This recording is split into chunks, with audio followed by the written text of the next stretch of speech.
Gujarat news has been brought to you by Aaj Tak सबसे तेज। નમસ્કાર America Gujarat તકના આ ખાસ બુલેટિનમાં આપનું સ્વાગત છે। મારું નામ છે કશ્યપ। બુલેટિનની શરૂઆત કરીએ મહત્વપૂર્ણ સમાચારોથી। રાજકોટ બેઠક પર કોંગ્રેસમાંથી પરેશ ધાનાણીને મનાવવા લલિત કગથરા તેમના ઘરે પહોંચ્યા। કહ્યું જો રૂપાલા રાજકોટથી લડશે તો સામે કોંગ્રેસમાંથી પરેશ ધાનાણી લડશે ચૂંટણી। ક્ષત્રિય સમાજના વિરોધ વચ્ચે કરણી સેનાના અધ્યક્ષ રાજ શેખાવતની અમદાવાદ એરપોર્ટથી અટકાયત કરાઈ। પોલીસ સાથે ઝપાઝપીમાં રાજ શેખાવતની પાઘડી પડી ગઈ હતી। ગાંધીનગર કમલમને ઘેરવાનો હતો પ્લાન। ભરૂચમાં ચૂંટણીમાં જામશે ચોપાખીયો જંગ। ભાજપ આપ કોંગ્રેસ એઆઈએમઆઈએમ ઉપરાંત ભારતીય આદિવાસી પાર્ટી ઉમેદવાર ઉતરશે મેદાને। છોટુ વસાવાના પુત્ર દિલીપ વસાવા ચૂંટણી જંગમાં ઉતરશે। ચૂંટણીને લઈ આગામી દિવસોમાં ઉમેદવારોના નામ થશે જાહેર। 15 તારીખે ગેનીબેન, 16 તારીખે બનાસકાંઠાના રેખાબેન અને રાજકોટમાં પરસોત્તમ રૂપાલા, તો 17 તારીખે નવસારીમાં CR પાટીલ ભરશે ફોર્મ। 19 તારીખે રોડ શો કરી અમિત શાહ ભરશે ચૂંટણી ફોર્મ। કેજરીવાલની મુશ્કેલીમાં વધારો। દિલ્હી હાઈકોર્ટે કેજરીવાલની અરજી કરી રદ। હાઈકોર્ટે કહ્યું કાયદા મુજબ ધરપકડ યોગ્ય છે। રાજકોટની અંદર કોંગ્રેસની બેઠકો પરથી પરેશ ધાનાણી નહીં લડે એવી વાત તો થઈ હતી, પરંતુ લલિત કગથરા તેમના ઘરે પહોંચ્યા હતા અને તેમને મનાવ્યા પણ હતા। જે બાદ પરેશ ધાનાણીએ શું કહ્યું તમે પણ સાંભળો। રાજકોટમાં દીકરીઓના સન્માનને ઠેસ પહોંચાડનારા નેતાઓને હથિયાર હેઠા મુકાવવા માટે અપેક્ષિત છે। જો એ હથિયાર હેઠા નહીં મૂકે તો નવીન મહાભારતના મેદાનમાં એ ગીતાનો સાર સાંભળવા તમારો આ કાર્યકર્તા તૈયાર હશે એટલો મેં જો રાજકોટમાં ભારતીય જનતા પાર્ટી એનું જે અભિમાન છે કે અમે ઉમેદવાર ન જ બદલાવીએ, એ જો એનું અભિમાન ચાલુ રહેશે તો પરેશભાઈ ધાનાણી રાજકોટમાંથી લડશે ને લડશે। આ વાત અમે નક્કી કરીને અહીંથી જઈ રહ્યા છીએ। અત્યાર સુધી જે પરેશ ધાનાણી એમ કહેતા હતા કે તેઓ આ વખતની લોકસભા ચૂંટણીમાં મેદાનમાં નહીં ઉતરે, તે પરેશ ધાનાણીને મનાવવા માટે કોંગ્રેસના 50 જેટલા કાર્યકર્તાઓ અને પૂર્વ ધારાસભ્ય એવા લલિત કગથરા છે તે અમરેલી પરેશ ધાનાણીના ઘરે પહોંચ્યા હતા। અહીં પરેશ ધાનાણી સાથે મુલાકાત કરી અને તમામ નેતાઓએ પરેશ ધાનાણીને મનાવવાના પ્રયાસ કર્યા, જેમાં આખરે એવી વાત નક્કી થઈ કે જો રાજકોટ લોકસભા બેઠક પરથી પરસોત્તમ રૂપાલા જ ચૂંટણી લડે છે તો કોંગ્રેસ તરફથી પરેશ ધાનાણી છે તે મેદાનમાં ઉતરશે। અને આ વાત ખુદ લલિત કગથરાએ કરી અને તેમના કહ્યા બાદ આ વાતનો સ્વીકાર કરતા પરેશ ધાનાણીએ પણ આ મુદ્દે સ્પષ્ટતા કરી હતી। પરેશ ધાનાણી અને લલિત કગથરા આ બંને નેતાઓએ અમરેલી ખાતે એક પત્રકાર પરિષદનું પણ આયોજન કર્યું હતું તેના બાદ, અને આ પત્રકાર પરિષદમાં પરેશ ધાનાણીએ ભારતીય જનતા પાર્ટી પર અને સાથે સાથે ભાજપના કેટલાય નેતાઓ પર નિશાન સાધ્યું હતું। શું કહ્યું હતું પરેશ ધાનાણી અને સાથે સાથે લલિત કગથરાએ તે સાંભળો। 15 દિવસ સુધી આ લડાઈ લડનારી દીકરીઓ આજે પણ રણચંડી બનીને જજુમી રહી છે, અને ભારતીય જનતા પાર્ટીનું મોવડી મંડળ ધૃતરાષ્ટ્ર બનીને મહાભારતના મંડાણ થાય એવી અપેક્ષાએ મૂંગા મૂઢે આ સ્થિતિને શું કામે નિહાળી એ સમગ્ર ગુજરાતને સવાલ છે। મારી બહેનો, તકલીફ પડે તો 15 પૈસાનું પોસ્ટકાર્ડ લખજો એવી વાત કરનારા લોકો આજ 15 દિવસ સુધી દેશની દીકરીઓ દામન ઉપર લાગેલા દાગને ભૂસવા પ્રયાસ કરે। ભારતીય જનતા પાર્ટીનું શીર્ષ નેતૃત્વ ધૃતરાષ્ટ્ર બનીને રાજનું તરભાણું ભરવા માટે એના આગેવાનોને, નેતાઓને, કાર્યકર્તાઓને છૂટછાટ આપે એ દુઃખદ ઘટના છે। એક જવાબદાર વિપક્ષ તરીકે કોંગ્રેસ પક્ષનું મોવડી મંડળ, રાજકોટ કોંગ્રેસ પરિવારના સૌ આગેવાનો, કાર્યકર્તાઓની લાગણી, ત્યાર પછી મારા ઘરે ઉછળતી 2 દીકરીઓની સામે નજર કરું તો મને લાગે છે કે હવે અમારે મૌન ન રહેવું। આજ 15 દિના વાણા વાઈ ગયા અને તોય ભારતીય જનતા પાર્ટીના ભીષ્મ પિતામહ કયો કે ગુરુ દ્રોણ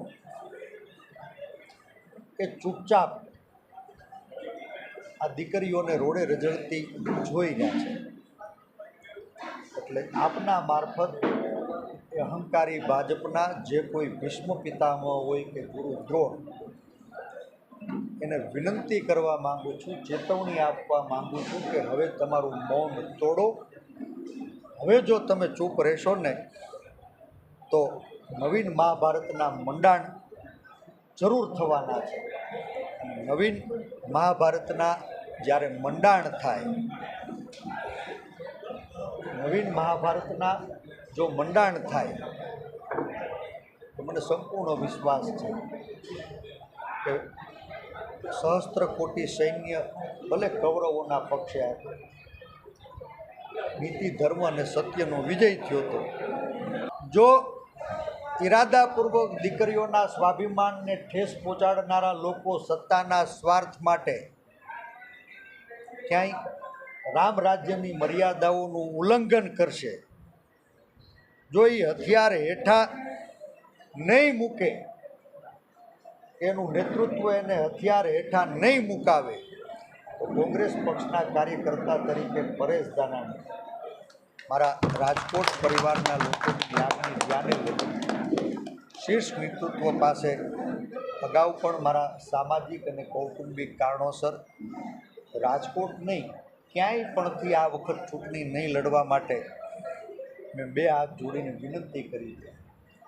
મારું નેતૃત્વ એણે ખૂબ પ્રેમ આપ્યો છે, ખૂબ ભરોસો મૂક્યો છે અને આજે પણ એક જવાબદાર વિપક્ષ તરીકે ભારતીય જનતા પાર્ટીનું નેતૃત્વ વહેલી તકે રાજકોટમાં દીકરીઓના સન્માનને ઠેસ પહોંચાડનારા નેતાઓને હથિયાર હેઠા મુકાવવા માટે અપેક્ષિત છે. જો એ હથિયાર હેઠા નહીં મૂકે તો નવીન મહાભારતના મેદાનમાં એ ગીતાનો સાર સાંભળવા તમારો આ કાર્યકર્તા તૈયાર હશે, એટલો મેં વિશ્વાસ. એક વાત કરવા માટે પરેશભાઈ પાસે આવ્યા છે કે પરેશભાઈ અત્યારે સૌરાષ્ટ્ર એ રાજકોટ છે, એ સૌરાષ્ટ્રનું એપી સેન્ટર છે. રાજકોટની સંસદીય મત વિસ્તારમાંથી જે ચૂંટણીનો પડઘમ પડે છે એ સમગ્ર સૌરાષ્ટ્રના બધી જ સીટને અસર કરે છે. અને કુદરતી કયો કે ભારતીય જનતા પાર્ટીના અભિમાનથી કયો જે વાતાવરણ સર્જાયું છે એ વાતાવરણનો અત્યારે તમામ લોકોનો માંગ એક છે કે માત્ર પરેશભાઈ ધાનાણીને તમે રાજકોટ સંસદીય મત વિસ્તારમાંથી ઉતારો તો આ ચૂંટણીમાં રાજકોટમાં કુંવરજીભાઈ બાવળિયાવાળી કરવી છે એમ બધા કહે. એટલે અમે તમામ કાર્યકરો અહીંયા આવ્યા છીએ અને પરેશભાઈને કહેવા માટે કે પરેશભાઈ જો ભાજપ એનું અભિમાનથી ઉમેદવાર ન બદલાવે તો તમે રાજકોટીય સંસદીય મત વિસ્તારમાંથી ઉમેદવારી કરો. અને અમને આશા અને વિશ્વાસ હતો કે પરેશભાઈ આટલા કાર્યકરોની લાગણી દુભાવશે નહીં. અને તમારી વચ્ચે સુખદ કહું છું કે મેં તમને કીધું એમ, જો રાજકોટમાં ભારતીય જનતા પાર્ટી એનું જે અભિમાન છે કે અમે ઉમેદવાર ન જ બદલાવીએ, કોઈ પણ સમાજ ગમે તેટલો લડે, કોઈ પણ બહેનો માતાઓ ગમે તે રોડ ઉપર આવે તો પણ અમારી વાત નહીં બદલે, એ જો એનું અભિમાન ચાલુ રહેશે તો પરેશભાઈ ધાનાણી રાજકોટમાંથી લડશે ને લડશે. આ વાત અમે નક્કી કરીને અહીંથી જઈ રહ્યા છીએ. પરસોત્તમ રૂપાલાનો વિરોધ દિવસે ને દિવસે વકરતો જઈ રહ્યો છે અને તેમાં પણ કરણી સેનાના અધ્યક્ષ રાજ શેખાવતની અમદાવાદ એરપોર્ટ પરથી અટકાયત કરી દેવામાં આવી છે. શું હતી સમગ્ર ઘટના, જુઓ આ રિપોર્ટમાં.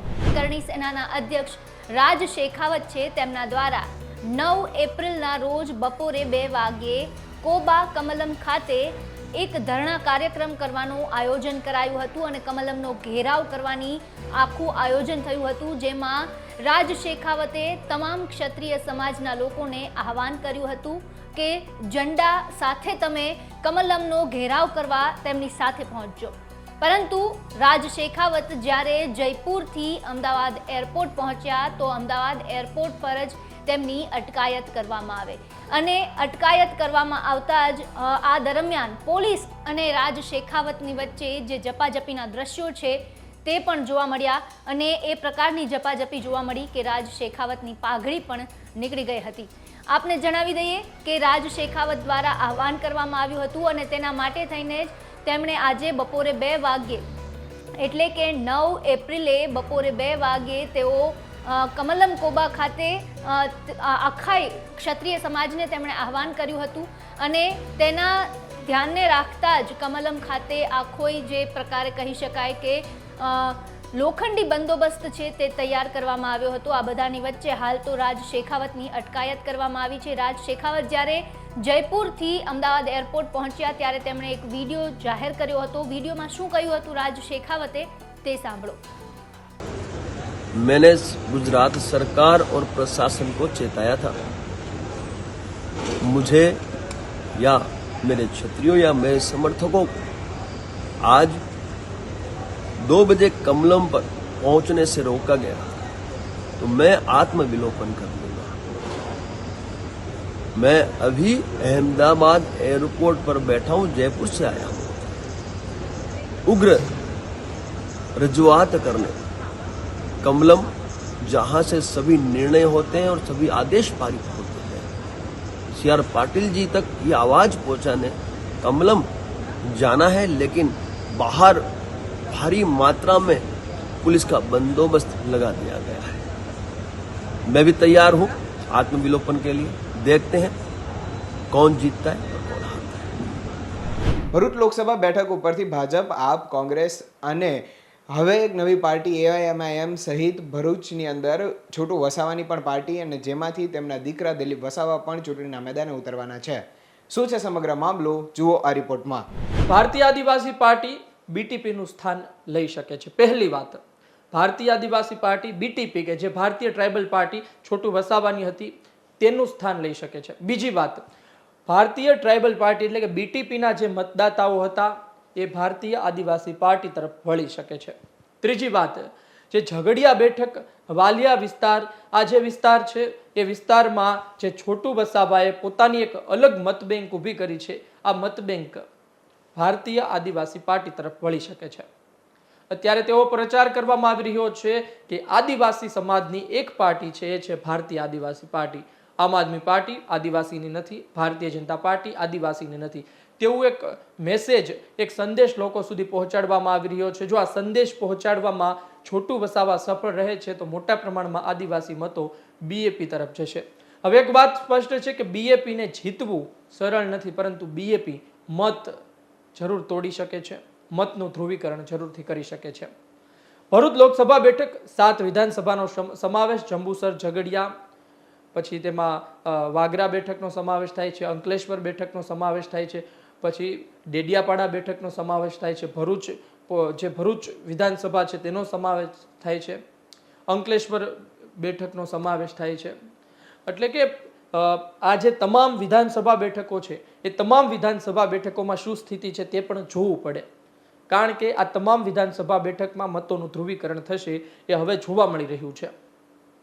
ડેડિયાપાડા એક બેઠક છે કે જ્યાં આમ આદમી પાર્ટીના ઉમેદવાર ચૂંટાઈને આવ્યા છે, બાકીની તમામ બેઠકમાં ભારતીય જનતા પાર્ટીની જીત થઈ છે.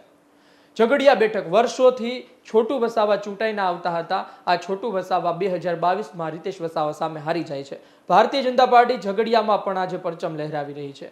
એટલે કે ભારતીય જનતા પાર્ટી મજબૂત છે, પરંતુ ચૈતર વસાવા એક અલગ વાત છે, ચૈતર વસાવાનો પ્રચાર એક અલગ વાત છે અને ચૈતર વસાવાની લહેર એક અલગ વાત છે. જો આ તમામ સમીકરણો વચ્ચે પણ ચૈતર વસાવા જીતી જાય તો નવાઈ નહીં. હવે મુખ્ય વાત એ જ છે કે આ બીએપી છે એ ભાજપને નુકસાન કરશે કે પછી ગઠબંધન આમ આદમી પાર્ટી અને કોંગ્રેસના ગઠબંધનને નુકસાન કરશે.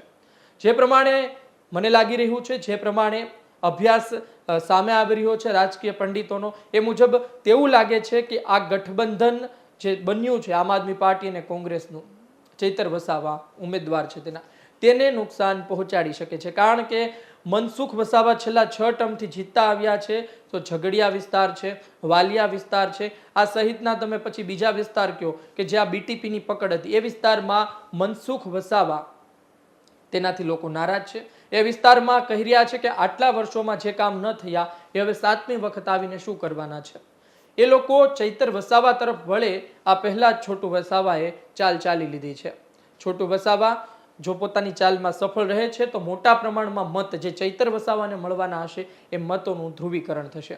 મહદઅંશે ભારતીય જનતા પાર્ટીને નુકસાન થશે, કારણ કે તમે ગમે તે બોલો, અંતે તો ઝઘડિયા બેઠક ભારતીય જનતા પાર્ટી પાસે છે. ભારતીય જનતા પાર્ટી ત્યાં પોતે ધીરે ધીરે પોતાનું વર્ચસ્વ વધારી રહી છે અને આ જ વિસ્તારમાં બીએપી આવે તો ભારતીય જનતા પાર્ટીને પણ મહદઅંશે નુકસાન થાય. જે પ્રમાણે 2022માં આમ આદમી પાર્ટીએ કેટલી બેઠકોમાં ભાજપને નુકસાન કર્યું તો કેટલી બેઠકોમાં કોંગ્રેસને નુકસાન કર્યું, પરંતુ તેનું કોઈ ચિત્ર સ્પષ્ટ ના થયું કે વધારે નુકસાન કોને થયું. અંતે બીએપીની પણ વાત તેવી જ છે. પણ અત્યારના જે પ્રકારના સમીકરણો સામે આવી રહ્યા છે મુજબ લાગી રહ્યું છે કે ચૈતર વસાવાને વધુ મહેનત કરવાની જરૂર છે, ચૈતર વસાવાને વધુ પ્રચાર કરવો પડશે, ચૈતર વસાવાને વધુ લોકો સુધી જવું પડશે, જનસંપર્ક વધારવો પડશે. છોટુ વસાવા પોતે પોતાની બીટીપી પાર્ટી પણ ચલાવી શક્યા, પોતે કોંગ્રેસમાં પણ હતા અને આ તમામ સંજોગોમાં લોકો, આદિવાસી લોકો પણ તેનાથી દૂર થઈ શકે છે, કારણ કે દર 2-3 વર્ષે તે નવું લાવે છે, જેના પરિણામે તેના જે સમર્થકો હોય, જે તેના ટેકેદારો હોય તે તો તેની સાથે રહે, પરંતુ ત્યાંના જે લોકો છે એ વિચારી શકે કે ભાઈ આ શું દર વખતે નવું આવે છે.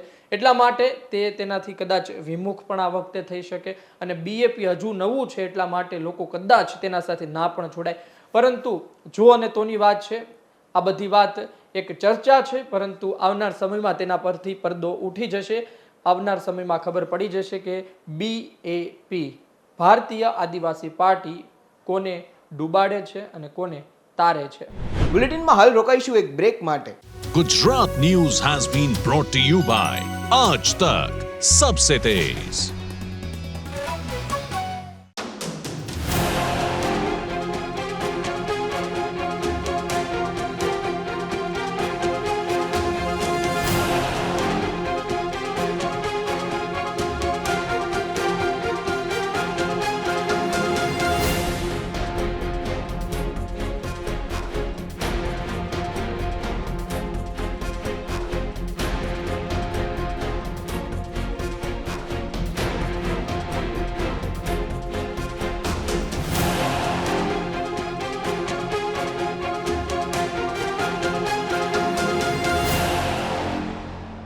Gujarat News has been brought to you by Aaj Tak Sabse Tez. રાજકોટની અંદર સતત વધતા રૂપાલાના વિવાદને લઈ અને રાજકોટના રાજવી માનધાતાએ પણ એક નિવેદન આપ્યું છે. શું કહ્યું તેમણે, તમે પણ સાંભળો. આપણે સૌ સ્વતંત્ર ભારતના સ્વતંત્ર નાગરિકો છીએ. વિશ્વની સૌથી વિશાળ લોકશાહીના આપણે વારસદારો છીએ. ભારતના બંધારણે આપણને વાણી સ્વાતંત્ર્યનો વિશેષ અધિકાર આપ્યો છે, પણ એનો મતલબ એવો નથી કે આપણને મન પડે ત્યારે અને મન ફાવે તેવો શબ્દ પ્રયોગ કરી શકીએ. આપણી ભારતની સંસ્કૃતિ અને સનાતન ધર્મના સંરક્ષણની આજે જેટલી આવશ્યકતા છે એટલી જ આવશ્યકતા આપણી વાણી, વર્તન, વ્યવહારની સજાગતા પણ છે. વ્યક્તિગત સ્વાર્થની પરિપૂર્તિ માટે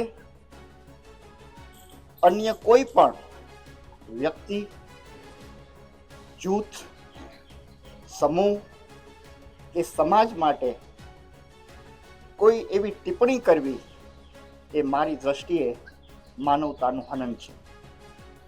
તાજેતરમાં ભારતીય જનતા પાર્ટીના રાજકોટ લોકસભા મત વિસ્તારના ઉમેદવાર શ્રી પરસોત્તમભાઈ રૂપાલાએ આપણા રાજા મહારાજાઓના ઉલ્લેખ સાથે ક્ષત્રિય સમાજની દીકરીઓને માન, સ્વમાન, સન્માન અને સ્વાભિમાનને ઊંડી ચોટ પહોંચે એવું વિધાન કર્યું. તે સાંભળીને મને અત્યંત આઘાત લાગ્યો છે. મારી વાણી, બુદ્ધિ, ચિત્ત અને હૃદય પર આ આઘાતનો ચોટ એટલો ઊંડો અને તીવ્ર છે કે હું ખામોશ થઈ ગયો હતો. લોક સાહિત્યના મર્મગ્ન અને ભારત સરકારના એક કેબિનેટ મંત્રીના મુખેથી થયેલા ઉચ્ચારણો એક રાજ પરિવારના સદસ્ય તરીકે આઘાતજનક હોય જ, એ સહજ અને સ્વાભાવિક છે. આ ઉચ્ચારણોથી આહત થયેલો ક્ષત્રિય સમાજ,